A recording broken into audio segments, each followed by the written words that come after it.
apa namanya manajemen air gitu kan, karena air ini sangat penting bagi ikan dan ketersediaan air terus menerus, terus pH-nya seperti apa, kemudian campuran apa-apa lagi, kemudian dari mana ngambilnya, kemudian buangnya kemana, kalau yang kotor seperti apa, dan seterusnya. Bagaimana itu Pak Dian? Ya tentunya Pak, kalau manajemen air itu hal yang pokok ya, hal yang pokok. Karena persyaratan awal, persyaratan utama untuk melakukan budidaya adalah tersedianya kualitas dan kuantitas air yang cukup. Ya. Tapi kita bagaimana mau mulai usaha dengan kearifan lokal atau kondisi yang ada. Ini adalah lahan kering Pak, nggak ada aliran sungai di sini. Jauh, sungai juga jauh ya dari sini? Nggak ada Pak, nggak ada di sini, sungai nggak ada. Bukan jauh, artinya di berapa kilo ke sana baru ada sungai. Dan tanahnya juga konturnya nggak rata ya? Iya, ini dataran tinggi, maka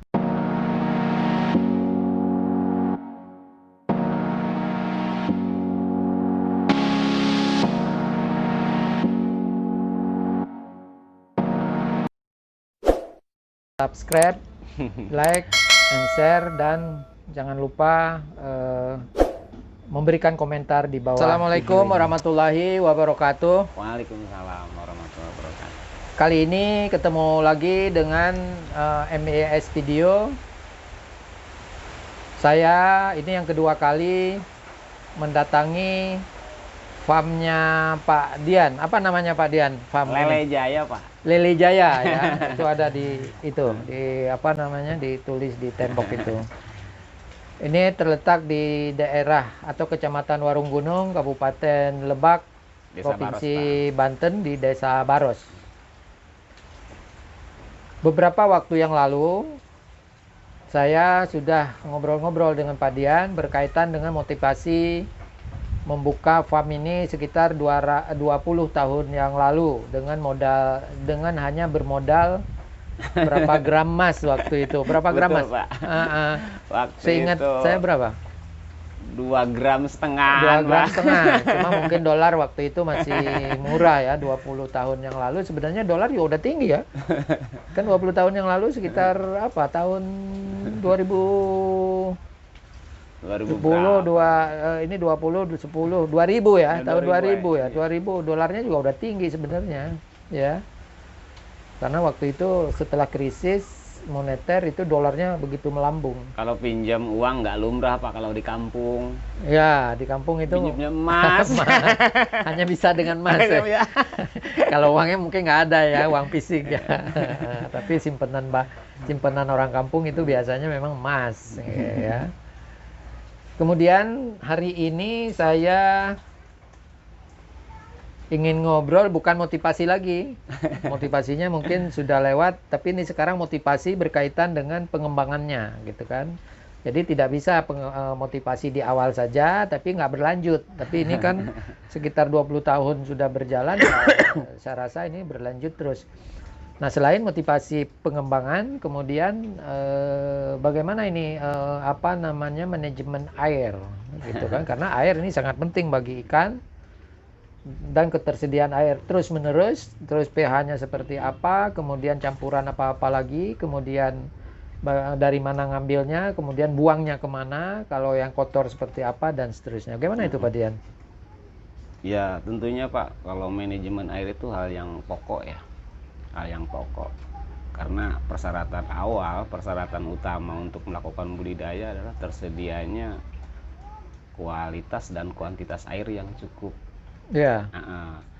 Tapi kita bagaimana mau mulai usaha dengan kearifan lokal atau kondisi yang ada.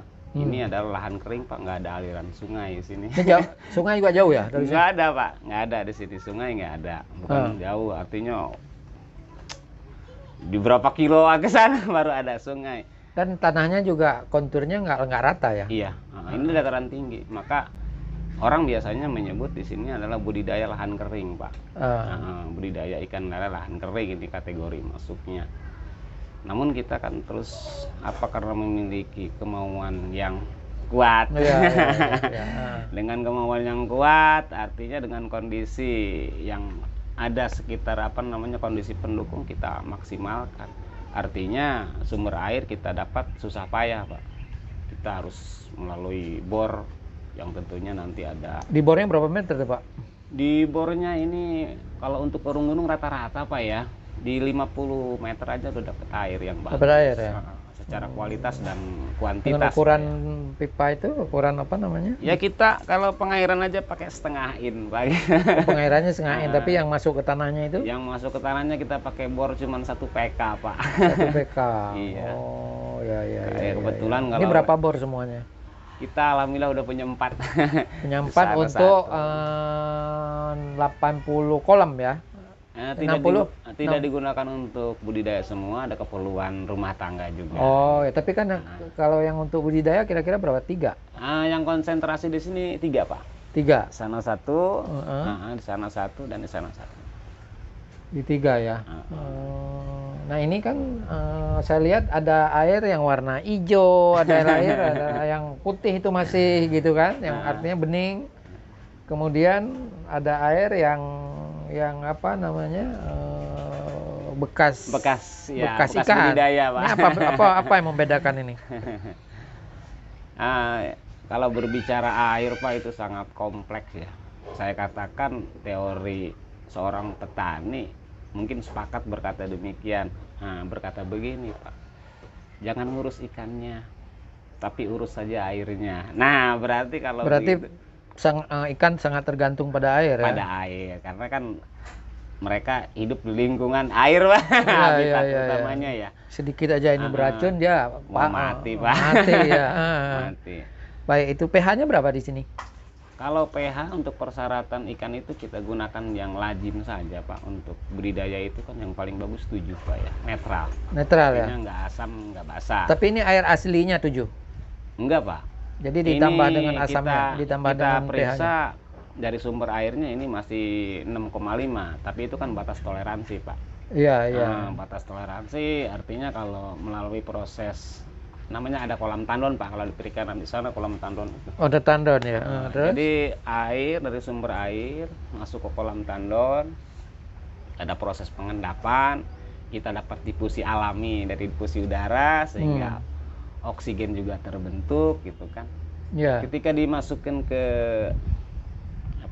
ke kolam budidaya untuk siap tebar atau pengisian benih, itu pH-nya udah normal Pak. Dengan penambahan sedikit garam saja, itu sudah pH-nya sampai ke ambang normal 7 Pak. 7 ya. Ini satu kolam ini berapa liter nih? Berapa kubik? Kalau ini kolam 2,5 kali 2,5 Pak. 2,5 kali 2,5 berarti 6. Nah kita menghitungkan volume air itu penghitungannya berarti diisi hanya setengah. Kalau full 1 meter kan 1 meter kubik 1000 Pak ya? Iya. 1000 liter. Ini hanya 6 kali gitu. Kalau full 1 meter berarti 6.000. Ini hanya 3.000 liter karena ini hanya 50 3.000 liter ya. Iya. Kalau ngisinya ini berapa lama nih satu ini? Sejam, 2 jam? Sebentar Pak. Hanya kurang lebih 25 menitan lah. 25 menitan. Nah ini kan hijau airnya nih. Diwarnain, dikasih warna atau dikasih obat atau dikasih apa? Kita budidaya yang ramah lingkungan Pak. Artinya apapun tersedia di alam sebenarnya. Allah sudah menciptakan sedemikian rupa Pak buat makhluknya. Ini kan kandungan dari fitoplankton Pak. Oh, fitoplankton. Tapi di dari luar dimasukin ke sini atau memang dari alam? Fitoplankton itu kan berupa kayak apa bahasanya ya? Apa dari pupuk tumbuh sendiri Pak. Kalau di sini. Tumbuh sendiri. Tumbuh sendiri. Jadi nggak perlu spora, berbentuknya spora. Dari airnya ketika ditandon saja sebenarnya udah ada spora masuk ke sini. Jadi bukan dari kimia ya, bukan.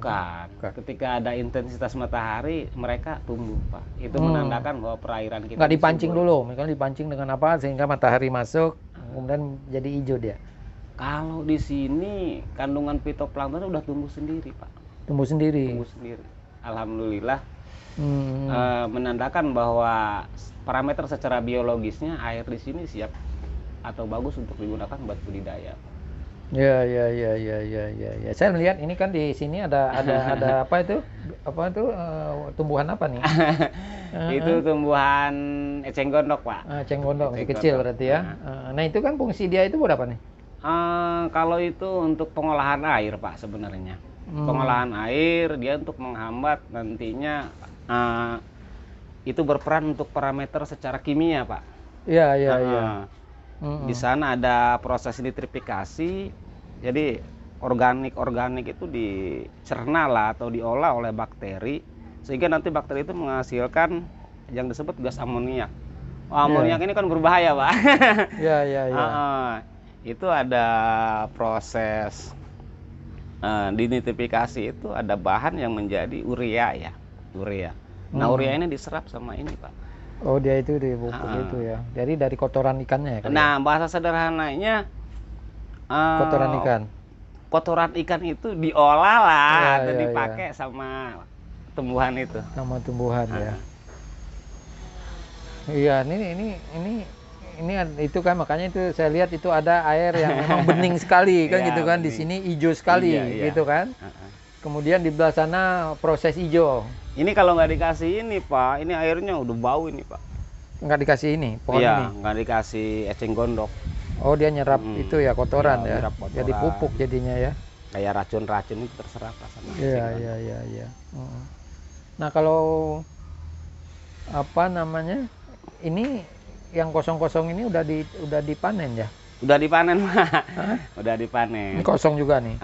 Ini belum diisi ya karena awalnya ini baru apa ya rintisan awal Pak kita mau. Fungsi ini buat apa nih?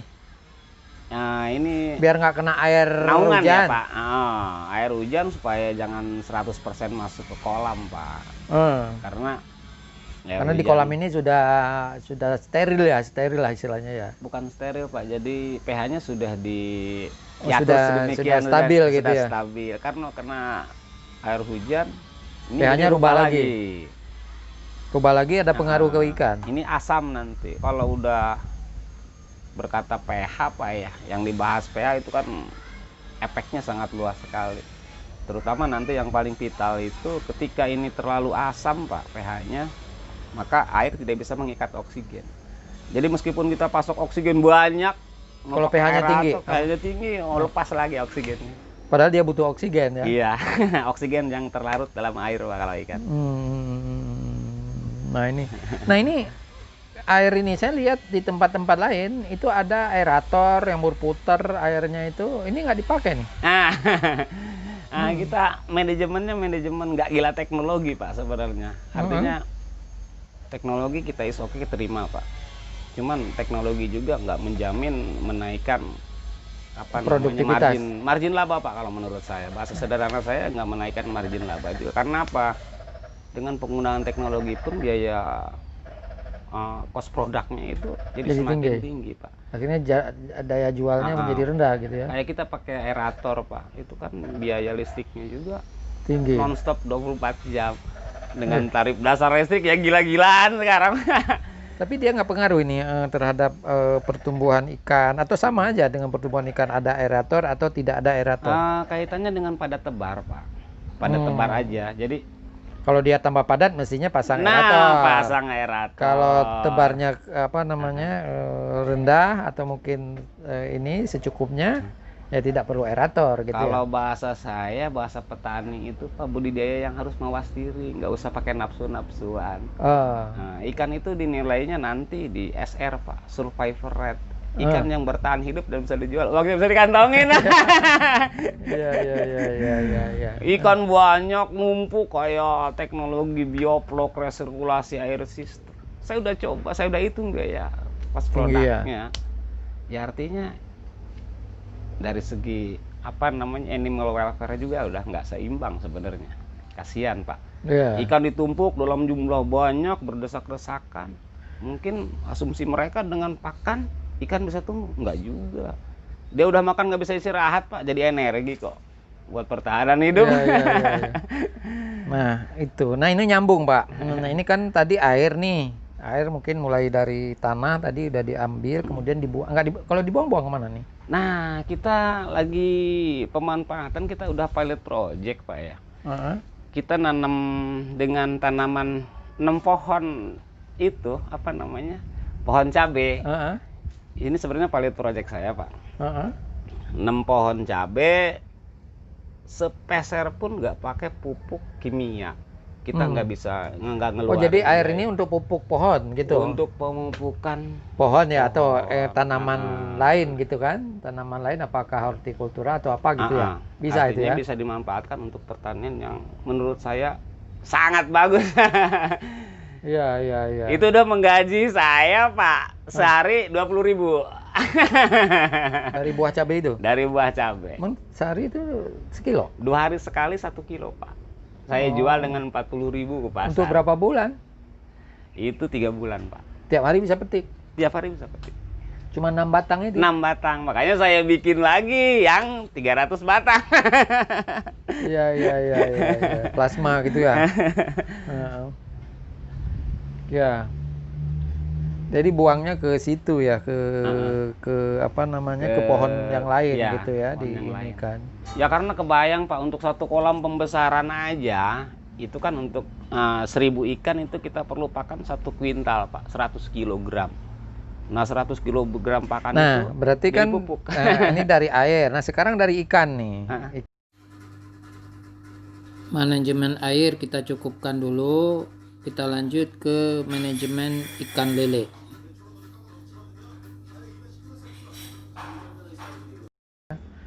Nah, ini nanti teknisnya kita edukasi lagi. Terima kasih. Assalamualaikum warahmatullahi wabarakatuh. Jangan lupa subscribe, like, and share, dan jangan lupa memberikan komentar di bawah video ini.